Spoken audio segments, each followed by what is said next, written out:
नमस्कार दोस्तों, स्वागत है आप सभी का आपके अपने चैनल गुरुकुल शिक्षा यूपी की यूपी टेट स्पेशल क्लास में, जो कि पर्यावरण अध्ययन का भाग 15 है। इसमें मोस्ट इंपॉर्टेंट 30 क्वेश्चन हम आपके लिए लेकर आए हैं।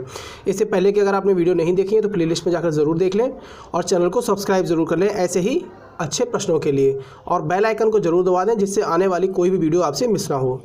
चलिए देखें आज के प्रश्नों को।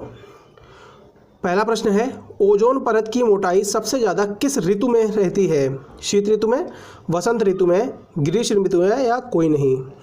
तो ओजोन परत की मोटाई जो है सबसे ज़्यादा किस ऋतु में हो जाती है? वो हो जाती है आपकी बसंत ऋतु में। अच्छा, अगर हम बात करें ओजोन परत मापने की इकाई क्या है, तो ओजोन परत जो मापने की इकाई है वो होती है डाप्सन। आपको पता है डाप्सन होती है, जिसे हम DB से डिनोट करते हैं, ठीक है। और विश्व ओजोन दिवस कब मनाते हैं? विश्व ओजोन दिवस हम मनाते हैं 16 सितंबर को। ये इंपॉर्टेंट चीज़ें आप नोट डाउन करते चलें। प्रश्न नंबर 2 है, लोकटक झील भारत में ताज़े पानी यानी मीठे पानी की सबसे बड़ी झील है जो स्थित है महाराष्ट्र में, मणिपुर में, मिजोरम में या लद्दाख में? तो जो लोकटक झील है वो कहाँ पर स्थित है? लोकटक झील है वो मणिपुर में स्थित है। प्रश्न नंबर 3 है, संयुक्त राष्ट्र अमेरिका का प्रथम राष्ट्रीय पार्क कौन सा है? Grand canyon park, Yellowstone national park, Yosemite park या चैनल द्वीप समूह? तो कौन सा है? तो राइट आंसर इसका क्या हो जाएगा? Yellowstone national park. आपने देखा होगा एक 2012 जो मूवी आई थी उसमें इसका जिक्र किया गया था। ये जो संयुक्त राष्ट्र अमेरिका का प्रथम राष्ट्रीय पार्क है, ठीक है। अगला प्रश्न है आपका प्रश्न नंबर 4, राष्ट्रीय पर्यावरण अभियांत्रिकी शोध संस्थान यानी नीरी स्थित है देहरादून, कोयम्बटूर, जोरहाट या नागपुर? देखिए कभी कभी क्या होता है ना, पूरा ये नाम ना देकर सिर्फ नीरी लिख देगा, ठीक है, तो आप उसमें डाउट में बिल्कुल ना रहें। तो इसका कहाँ पर है संस्थान? ये है नागपुर में, ठीक है। अगर हम बात करें देहरादून की, तो देहरादून में कौन कौन से हैं? देहरादून में है वन अनुसंधान संस्थान और भारतीय वन सर्वेक्षण विभाग। तो आप समझ जाइए वन से संबंधित जितने भी हैं वो जो है देहरादून में है, ठीक है। जोरहाट की बात करें तो जो वर्षा वन अनुसंधान संस्थान है यहाँ पर, ठीक है, यहाँ पे जो वर्षा वाले वन हैं उनका अध्ययन होता है, ऐसे आप शॉर्ट ट्रिक में याद रखें इसको। और कोयम्बटूर है, ये institute of forest genetics and tree branding के लिए फेमस है। प्रश्न नंबर 5 है, ग्रीन हाउस गैस की संकल्पना किसने दी थी? Tansley, Adams, Joseph Fourier, Ernst हैकल?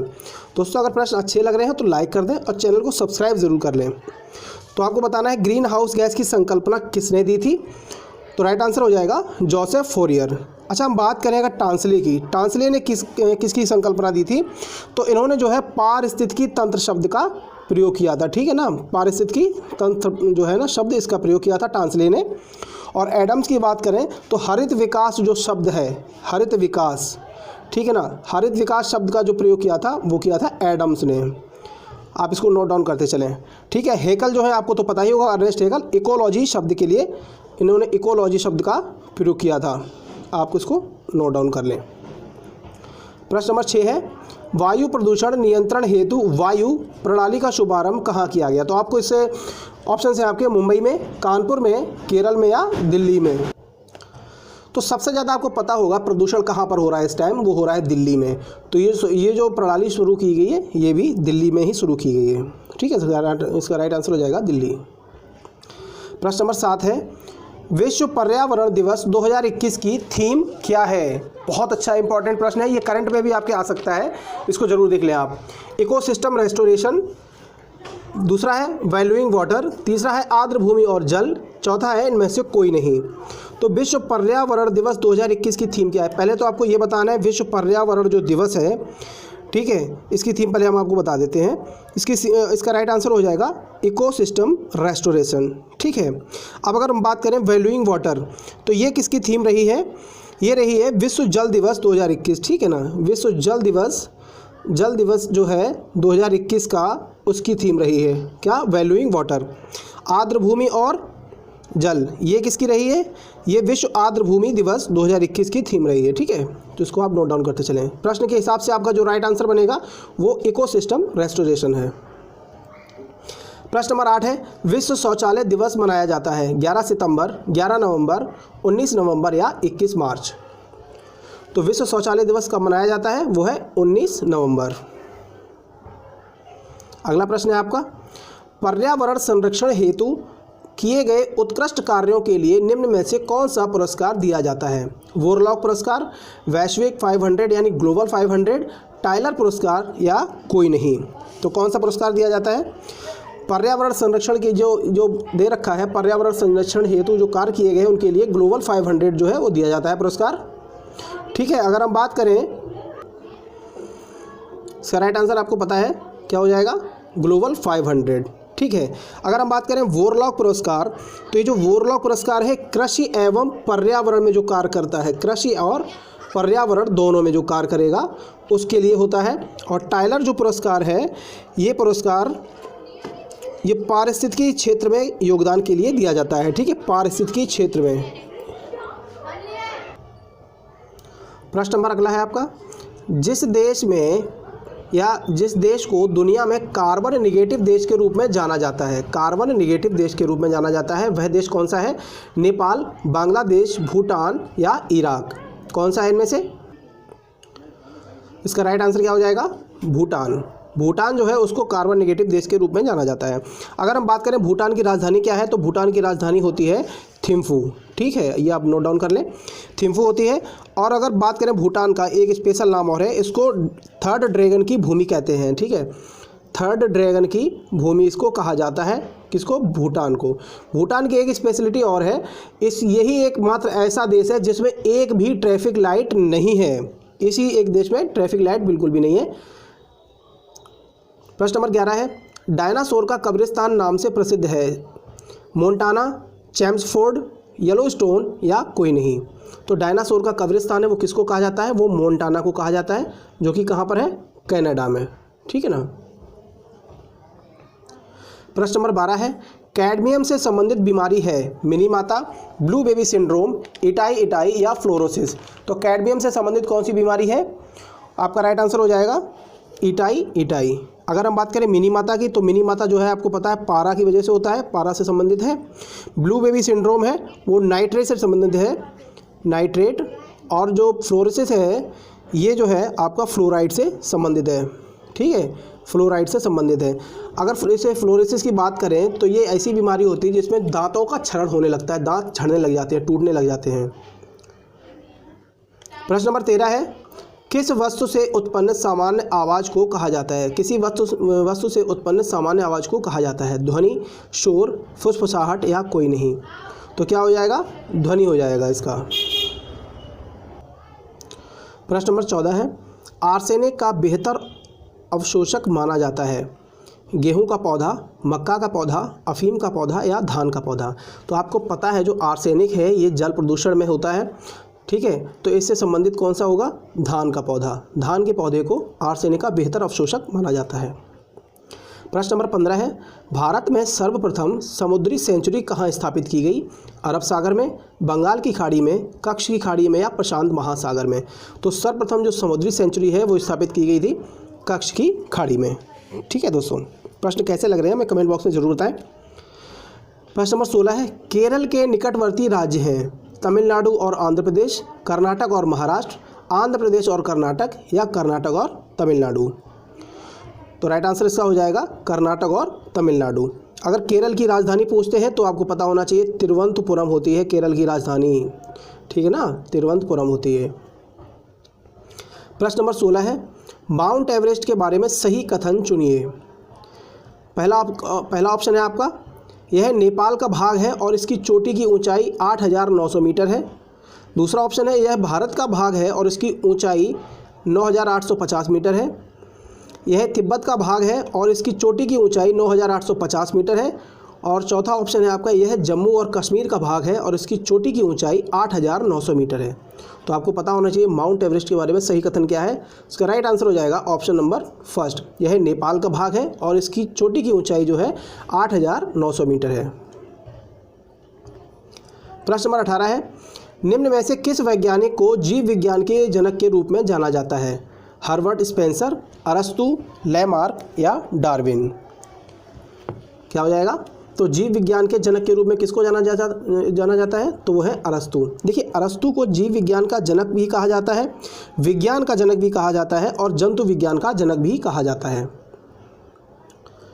प्रश्न नंबर 19 है, मधुमक्खी पालन के विषय में सही कथन चुनिए। ऑप्शंस आप देख लीजिए। मधुमक्खी पालन शुरू करने का सबसे अच्छा समय जनवरी से मार्च तक है। दूसरा ऑप्शन है आपका, लीची के फूल मधुमक्खियों को लुभाते हैं। मधुमक्खी पालने और उनके द्वारा उत्पादित शहद का भंडारण करने के लिए बक्सों की आवश्यकता होती है। और चौथा ऑप्शन है, मधुमक्खियों के लिए मीठा घोल बनाने के लिए चीनी खरीदी जाती है। तो राइट आंसर क्या होगा? देखिए मैं आपको बता दूं, मधुमक्खी पालन करने का सबसे अच्छा समय जनवरी से मार्च तक है, ये तो बिल्कुल आपका गलत है, क्योंकि ये जो होता है ना मधुमक्खी पालन के लिए वो अक्टूबर और नवंबर होता है। ठीक है, तो ये तो आपका गलत हो जाता है पहला वाला। तो लीची के फूल मधुमक्खियों को लुभाते हैं, बिल्कुल सही है। मधुमक्खियों के पालने के लिए जो बक्सों की आवश्यकता पड़ती है, ये भी सही है। और मीठा घोल भी बनाया जाता है। तो ऑप्शन नंबर आपका कौन सा हो जाएगा? ऑप्शन नंबर आप देखिए बी, सी, डी, आपके ये तीनों सही हैं। तो इस हिसाब से आपका ऑप्शन जो होगा वो ऑप्शन नंबर फर्स्ट सही होगा, बी, सी, डी। ठीक है। प्रश्न नंबर 20 है, निम्न में से कौन से भारतीय संसद के घटक हैं? राष्ट्रपति, राज्यसभा, लोकसभा या ये सभी? इसका राइट आंसर क्या हो जाएगा आपको बताना है। तो भारतीय संसद के घटक कौन होते हैं? राष्ट्रपति भी होता है, राज्यसभा भी होती है और लोकसभा भी होते हैं। तो आपका राइट आंसर क्या हो जाएगा? ये सभी। प्रश्न नंबर 21 है, कांसा के विषय में जिसका उपयोग गोलकुंडा के किले में मिली तोप में किया गया था, उसके बारे में सही कथन चुनिए। ऑप्शन है आपके, कांसा एक तत्व है। दूसरा ऑप्शन है, कांसा तांबा तथा जस्ता का मिश्र धातु है। तीसरा ऑप्शन है, कांसा जो है तांबा तथा प्लेटिनम की मिश्र धातु है। या चौथा ऑप्शन है, जो कांसा है वो तांबा तथा टिन की मिश्र धातु है। तो क्या इसका सही हो जाएगा? Option number 4 is right. जो कांसा होता है वो कॉपर और टिन की मिश्र धातु होता है। प्रश्न नंबर 22 है, निम्न में से कौन सा भारत राज्य का कार्यपालिका अध्यक्ष होता है? प्रधानमंत्री, राष्ट्रपति, कैबिनेट सचिव या वित्तीय सचिव? तो इसका राइट आंसर क्या हो जाएगा? जो कार्यपालिका अध्यक्ष होता है वो राष्ट्रपति होता है। प्रश्न नंबर 23 है, निम्न में से किस देश में अमेजन नदी बहती है? इसको अमेजन नदी भी कहते हैं कहीं कहीं पर। तो कहाँ पर बहती है अमेजन नदी? संयुक्त राज्य अमेरिका, फ्रांस, ब्राज़ील या कनाडा? तो अमेजन जो नदी है वो आपकी ब्राज़ील में बहती है और यह पेरू के एंडीज पर्वतमाला से निकलकर पूर्व की ओर बहती है और अटलांटिक महासागर में जाकर गिरती है। कौन से महासागर में? ये अटलांटिक महासागर में जाकर गिर जाती है अमेजन नदी। ठीक है। अगला प्रश्न है आपका, सह्याद्री पर्वत श्रृंखला का अन्य नाम क्या है? मध्य हिमालय, शिवालिक, पश्चिमी घाट या पूर्वी घाट? तो सह्याद्री जो पर्वत श्रृंखला है उसका अन्य नाम क्या है? वो है पश्चिमी घाट। प्रश्न नंबर 25 है, एक विशेष कार्य करने वाली समान कोशिकाओं के समूह को क्या कहते हैं? ऊतक, अंग, अंग तंत्र या कोशिकीय संरचना? इसको क्या कहेंगे? इसको ऊतक कहते हैं। ठीक है। ऊतक के अध्ययन को क्या कहते हैं? तो ऊतक के अध्ययन को कहते हैं हिस्टोलॉजी। अब इसको नोट डाउन कर लीजिए। जिसमें ऊतकों का अध्ययन किया जाता है वो हिस्टोलॉजी कहलाता है। ठीक है। प्रश्न नंबर 26 है, पौधों के ऊतक कितने प्रकार के होते हैं? तो पौधों के ऊतक 3, 2, 5 या 6? तो जो पौधों के ऊतक होते हैं वो 2 प्रकार के होते हैं। एक तो होता है स्थायी ऊतक और दूसरा होता है विभाज्योतकी ऊतक। प्रश्न नंबर 27 है, निम्न में से कौन सा कथन गलत है? कुनैन जो कि एक मलेरिया की औषधि है, सिनकोना नामक पौधे से प्राप्त होती है। दूसरा है, चावल वानस्पतिक तेल का अच्छा स्रोत है। तीसरा ऑप्शन है, दालों में प्रोटीन प्रचुर मात्रा में पाया जाता है। चौथा ऑप्शन है, हरी सब्जियां विटामिन एवं खनिज लवणों का अच्छा स्रोत होती हैं।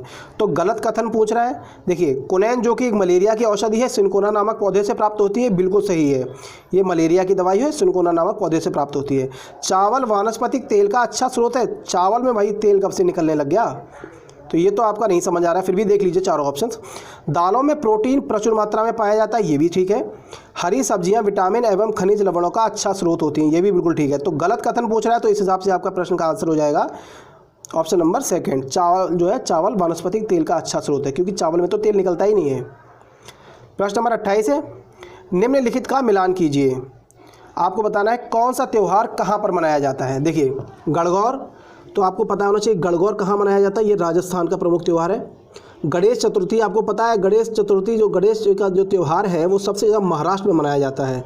और दुर्गा पूजा जो है वो पश्चिम बंगाल में होती है। तो देखिए, ए का दूसरा ठीक है, इसमें आप देखिए ऑप्शन नंबर फर्स्ट में ए का दूसरा, बी का तीसरा और सी का पहला, तो ऑप्शन नंबर फर्स्ट ही आपका सही हो जाएगा।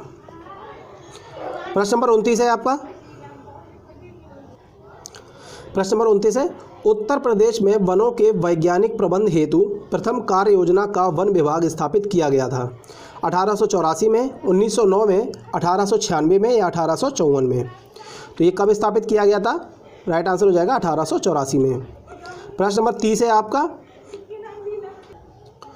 विज्ञान के एक शिक्षक को मैंग्रोव पादपों की तलाश हेतु विद्यार्थी को किस क्षेत्र में खोज के लिए प्रोत्साहित करना चाहिए? ऑप्शन है आपके मरुद्भिद क्षेत्र में, लवणोभिद दलदल क्षेत्र में, गर्म व आर्द्र क्षेत्र में या शीत क्षेत्र में। तो जो मैंग्रोव पादप हैं वो आपको पता होना चाहिए कहाँ पे मिलेंगे, लवणोभिद दलदल क्षेत्र में। दोस्तों आज के प्रश्न आपको कैसे लगे, वीडियो कैसे लगे हमें कमेंट बॉक्स में ज़रूर बताएं और चैनल को सब्सक्राइब करने और ज़्यादा से ज़्यादा वीडियो को शेयर ज़रूर कर दें। धन्यवाद।